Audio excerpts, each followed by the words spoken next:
এবার আমরা একটা গুরুত্বপূর্ণ টাইপ দেখব, যেটা আমরা দেখতে পাচ্ছি উপরে হচ্ছে a sin x plus b cos x বা নিচে p sin x plus q cos x, এরকম sin cos এর একঘাত ফাংশন দেওয়া আছে। তখন আমাদের কাজ হচ্ছে এই আকারটাতে রিপ্লেস করা। এটা মানে বোঝাচ্ছে এরকম যে ধরা যাক এটা হচ্ছে আমাদের হর, তাহলে উপরেও sin cos আর নিচেও sin cos যদি থাকে, কোনো পাওয়ার টাওয়ার নাই, তখন আমরা কি করব, আমরা এই লাইনটাকে এভাবে ভাঙাবো যে নিচে হর যা আছে তাই থাকবে, উপরে আমি একটা কনস্ট্যান্ট m আননোন কনস্ট্যান্ট, সেটা আমরা মান সামহাও বের করবো, সেটা পরে দেখাচ্ছি।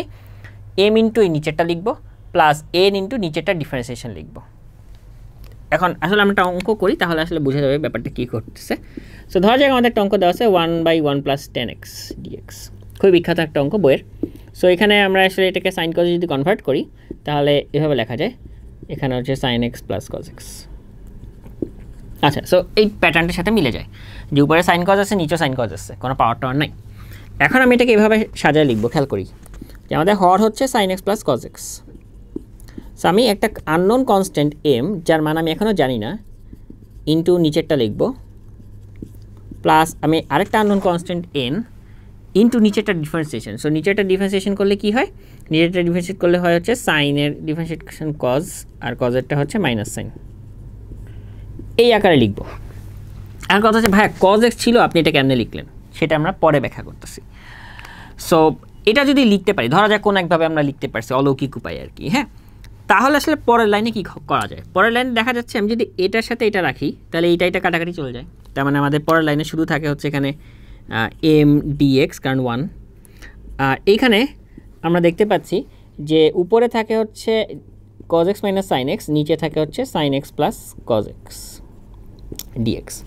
সো আমাদের তাহলে কিন্তু অ্যান্সারটা খুব ইজিলি হয়ে যায় যে এটা হচ্ছে m ইন্টু এক্স, কারণ 1কে ইন্টিগ্রেট করতেছি, আর এটা হচ্ছে নিচের ফাংশনের ডিফারেন্সিয়েশনের উপরে লিখছি, এটা তো আমরা আগেই লিখছি, তার নিচেরটা ডিফারেন্সিয়েশন যদি উপরে থাকে অ্যান্সার হচ্ছে লন নিচেরটা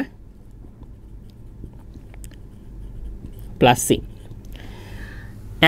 এখনও কোয়েশ্চেন রয়ে গেছে, আমি জানি যে ভাই এম আর এন কী জিনিস, এম আর এন কেমনে আসলো, এটা আপনি কেমনে লিখছেন, রাইট। সো আমরা তাহলে একটু দেখি কেমনে লিখছি।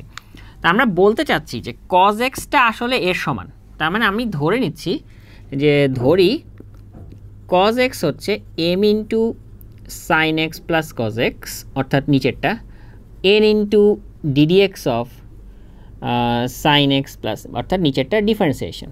দ্যাট মিনস আমরা যদি এখানে লিখি cos x = তাহলে m sin x plus m cos x, আর এখানে ডিফারেন্সিয়েট করলে n ইন্টু হয়ে যায় হচ্ছে cos x - sin x, and then আমি এখানে লিখতে পারি cos x হচ্ছে m plus m minus n sin x and m plus n cos x, এটা আমরা লিখতে পারি।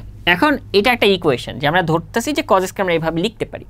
তো এটা যদি আমরা ধরেন যে হ্যাঁ আসলেই লেখা যায়, তার মানে m আর n এর মানটা কীভাবে বের করা যাবে, সহগ সমীকৃত করে। যে সহগ সমীকৃত ব্যাপারটা কি, বাম পক্ষে যে ফাংশনগুলোর সহগ যা, ডান পক্ষে সিমিলার ফাংশনগুলোর সহগ এরা ইকুয়াল হবে।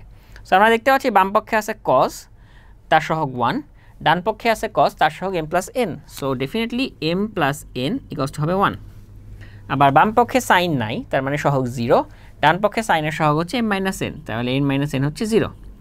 সো এইখান থেকে তাহলে কিন্তু আমরা সরাসরি m এর মান বের করতে পারি, m হচ্ছে আমাদের হাফ, n হচ্ছে আমাদের হাফ। তাহলে আমাদের অ্যান্সারটা হচ্ছে half x plus half loan sin x plus cos x plus c, এই হচ্ছে আমাদের অ্যান্সার।